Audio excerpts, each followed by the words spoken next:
The Forgotten Warning. The Chamber of Eternal Voices had stood at the heart of the Galactic Council for 17,000 years. Its crystalline walls held the recorded wisdom of 600 civilizations, each luminescent inscription a lesson purchased with blood, treasure, or the extinction of worlds. Ambassador Zertal of the Velkin Concordat ran one of her three-fingered hands across the oldest section, where the earliest warnings were carved in languages most species had forgotten. Her obsidian eyes found the passage she sought, written in the angular script of the long-dead precursors. She had visited this wall 14 times in the past month, reading the same words, hoping somehow they had changed. They had not.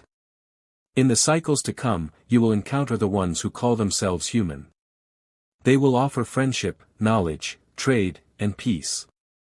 Accept all of this gladly, for no better ally exists beneath the stars. But know this truth, and carve it into your memory: never strike first. Never take what is theirs. Never harm their young or their innocent. For humanity possesses a gift and a curse: they can make themselves forget the art of war, but they can never truly lose it. And when they remember, galaxies tremble. Ancient superstition, a rasping voice said behind her. The fevered warnings of a dying empire that likely destroyed itself. Zertal turned to face High Commander Zelnoth of the Kryn Collective. His chitinous exoskeleton gleamed like oiled obsidian under the chamber's ambient light, and his compound eyes reflected her form in 1,000 fragments. The Kryn were relative newcomers to the Council, only 4 centuries since first contact, but they had expanded aggressively, consuming or subjugating 17 lesser civilizations in that time. The precursors did not die from superstition, Zertal replied carefully. They mapped 70% of this galaxy and catalogued 40,000 species before they vanished. When they chose to preserve a warning, it was because they had learned its truth through experience. Zelnotha's mandibles clicked in what Zertal had learned to recognize as dismissive amusement. The humans have been at peace for 312 standard cycles. They have not mobilized their fleets in living memory. Their colonies are protected by security forces that couldn't repel a determined merchant convoy. They have grown soft, Ambassador. Weak. They have forgotten whatever made them fearsome, if they ever were at all. Then why are you here? Zertal asked quietly. Why stand before this wall if you believe the warnings are meaningless? The Kryn commander moved closer, his massive frame blocking the light. Each of his 4 arms carried ceremonial weapons, blades that had tasted the blood of hundreds. Because I wanted you to see me look upon their precious warning before I prove it false. In 7 standard days, the Kryn Collective will claim the territories we require for expansion. 3 human agricultural worlds lie within our designated expansion zone. We have filed the appropriate territorial adjustment notices with the Council. If humanity wishes to contest our claim, they may do so through the established legal channels. Zertal felt her respiratory sacs tighten. You're going to invade human colonies. We are going to claim undefended territory that serves our strategic interests, Zelnoth corrected. The difference is semantic but legally important. The humans will protest, of course. They will demand council intervention. They will threaten economic sanctions.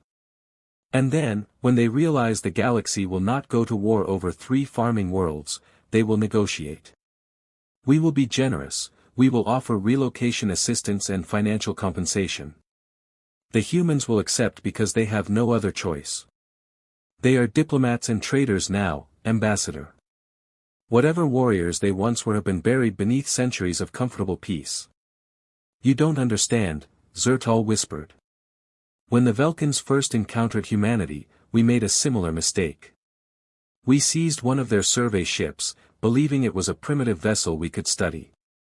We held 17 human crew members for 6 days. In that time, before we realized our error and released them unharmed, humanity assembled a fleet of 200 warships at our border. 200 warships appeared from nowhere, fully armed, fully crewed, ready for total war, all within 6 standard days. We returned their people immediately. We apologized for 3 generations. And the humans accepted our apology and never mentioned the incident again. But we never forgot, Commander. We never forgot how quickly they could wake up. Zelnatha's mandibles clicked again, louder this time. Your species has become as soft as the humans, Ambassador. You see phantoms and ancient terrors where there is only opportunity. The Kryn Collective is not some fumbling first contact species. We have conquered our way to this council. We have defeated species with technology superior to the humans. We fear no one. He turned toward the chamber's exit, but paused at the threshold. When this is over, when we hold those 3 worlds and humanity has negotiated their surrender, I will return to this chamber. And I will carve a new warning on these walls: beware the species that remembers its past glory too well, for they will waste their present fearing ghosts. After he left, Zertal remained before the precursor warning. Her hands trembled slightly as she activated her personal communicator. Connect me with the Velkin Home Fleet. Authorization Zertal Prime 7. The communication took only moments. The face of Fleet Marshal Kyrnth appeared in holographic projection. Ambassador. This is irregular. What do you need? Quietly begin moving our defensive fleets to the core worlds, Zertal said. Full mobilization, but maintain communication silence. File it as a training exercise. Kyrnth's eyes narrowed. What has happened? The Kryn are going to attack human colonies, she said. In 7 days. There was a long silence. Then, how many colonies? 3. Agricultural worlds. Lightly defended.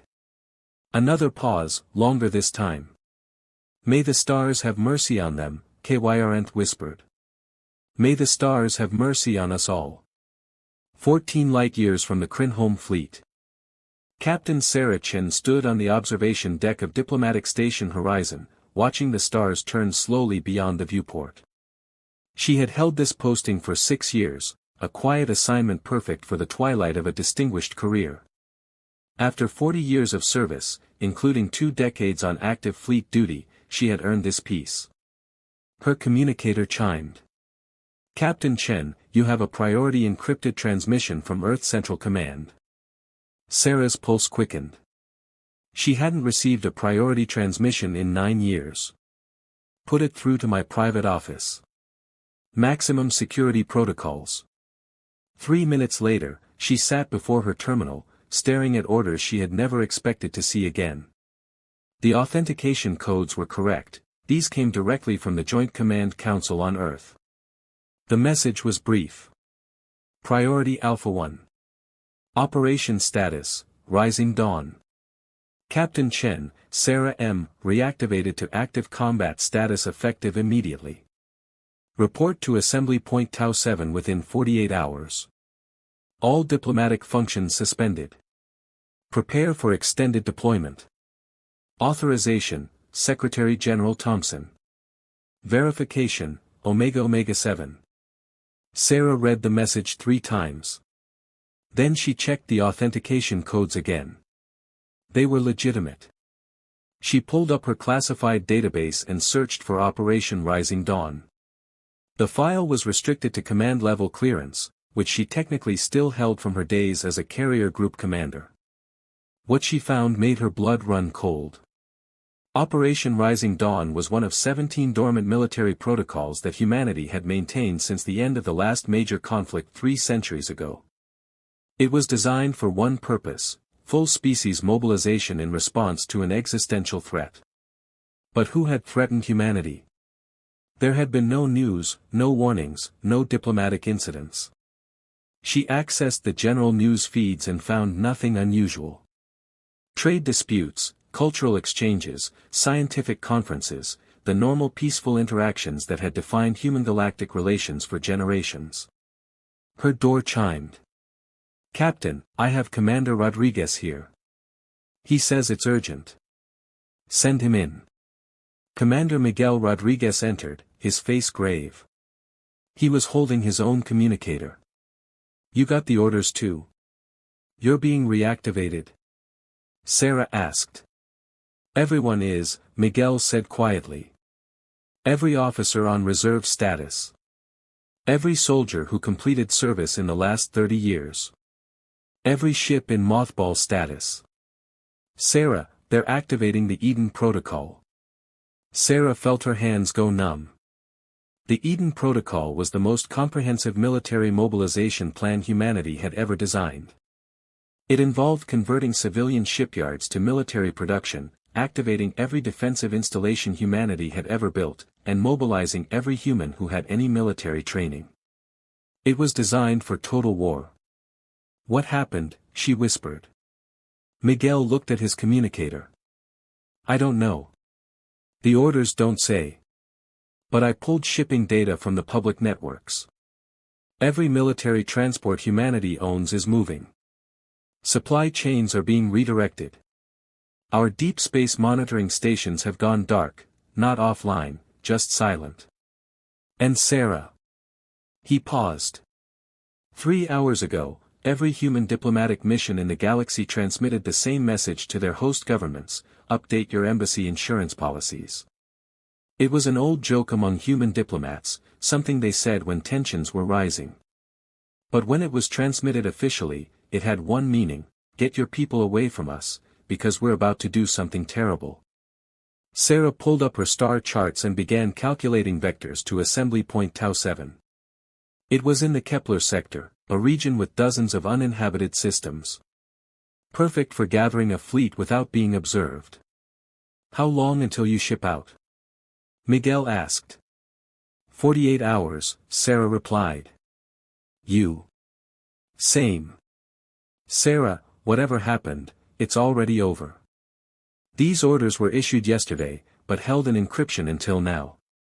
Whatever made humanity decide to remember how to fight happened at least 2 days ago. We're not mobilizing to respond to a threat. We're mobilizing to respond to something that's already been done. Sarah thought about that. 2 days ago. What had happened 2 days ago? She accessed the deep space communication logs, public ones, not classified. She searched for any unusual gaps or silences. And there it was: New Petra, a human agricultural colony in the frontier sectors, had missed its scheduled communication update. Just one missed update, easily explained by technical issues or solar interference. But New Petra never missed updates. It was one of humanity's oldest colonies, settled over 200 years ago. 6 million people called it home. Sarah pulled up everything she could find about New Petra. Current population, 6,247,391. Primary industries, agriculture, terraforming research, education. Defensive capabilities, 1 orbital monitoring station, 15 surface-based security installations, no military vessels. And its location, right on the border of Kryn collective space. Oh no, Sarah whispered. Oh no, no, no. Miguel looked at her. What did you find? I think the Kryn attacked New Petra, Sarah said quietly. I think they attacked a human colony. And Miguel, if that's true, if humanity is mobilizing because someone attacked one of our worlds. She couldn't finish the sentence. Miguel finished it for her. Then the galaxy is about to remember why the ancient warning exists. Sarah stood and began gathering her personal effects. She had 48 hours to reach Tau 7.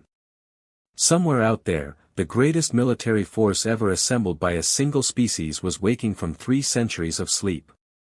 And when it was fully awake, when every ship was crewed and every weapon was armed, when humanity had finished remembering how to wage war, the Kryn Collective would learn why, for 17,000 years, every wise species in the galaxy had lived by one simple rule: never anger the humans.